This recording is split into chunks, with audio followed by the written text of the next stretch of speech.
ఇద్దరు రాజేలు ఉన్నారు. స్టేషన్ ఘనపూర్ రాజయ్య, తర్వాత ఇంకొక రాజయ్య. ఈ ఏదైతే అప్పుడు డిప్యూటీ సీఎంగా ముస్లింతో పాటు ఒక దళితుడు కూడా ఉండాలన్న ఉద్దేశంతో ఆ రాజయ్య గారికి అప్పుడు డిప్యూటీ సీఎం ఇచ్చారు ఏకంగా కేసీఆర్. ఆయన జీవితంలో కాంగ్రెస్ పార్టీలో కూడా సాధ్యం కానటువంటి స్థాయి ఆయన అందుకున్నారు.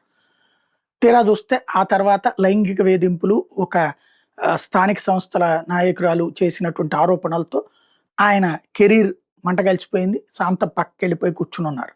అది తన మీద కుట్ర అన్నారు. ఆ అమ్మాయి అయితే కేసు విత్‌డ్రా చేసుకుంది. అమ్మాయి జీవితము ఏం ప్రయోజనం రాలేదు. ఈయన జీవితం మాత్రం దెబ్బతినేసింది. అది కుట్ర అని ఆరోపిస్తూ వచ్చారు.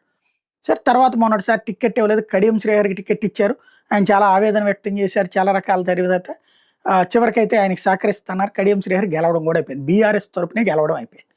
ఆ కడియం శ్రీహరి రేవంత్ రెడ్డి తమ గురువు గారైనటువంటి చంద్రబాబు నాయుడు గారి పెద్ద శిష్యుడైనటువంటి రేవంత్ రెడ్డి ముఖ్యమంత్రి అయి ఉన్నాడు కాబట్టి ఆయన పిలవగానే అటు పక్కకి వెళ్ళిపోయారు, చేరిపోయారు. మరి మంత్రి పదవి ఇస్తానన్నారు, లేకపోతే ఆయన చెప్తున్నట్టుగా నియోజకవర్గ అభివృద్ధి కోసమే చేరిపోయారు.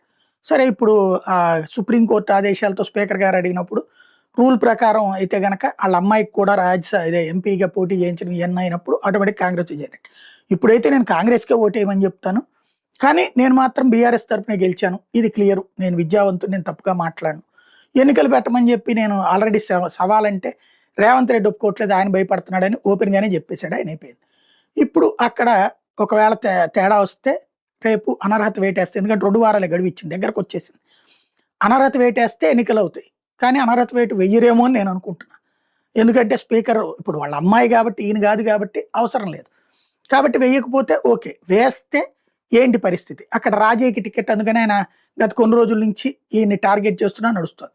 అయితే సీన్ మారిపోయింది. బీఆర్ఎస్ రాజయ్యని పక్కన పెట్టి ఆరూరు రమేష్కి ఇస్తుంది, బీజేపీలో చేరిన రమేష్ని వెనక్కి తీసుకొచ్చి ఇస్తుంది అన్నటువంటిది ఇప్పుడు ప్రధానంగా చర్చ జరుగుతుంది. బీజేపీకి రాజీనామా చేసి మరి ఆయన రావడం అన్నటువంటిది, స్టేషన్ గన్పూర్కి అందుకని నేను వస్తున్నాడు, బీజేపీ పార్టీకి అందుకే రాజీనామా చేశారు అన్నటువంటిది, దీంతో ఇప్పుడు బిత్తరపోవడం అన్నటువంటిది రాజయ్య టీం వంతు అవుతుంది.